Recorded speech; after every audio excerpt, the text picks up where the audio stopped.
আসসালামু আলাইকুম।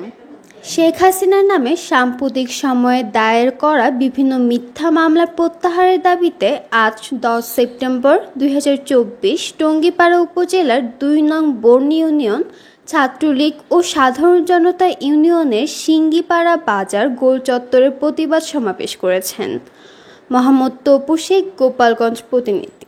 এখন দেখুন বিস্তারিত।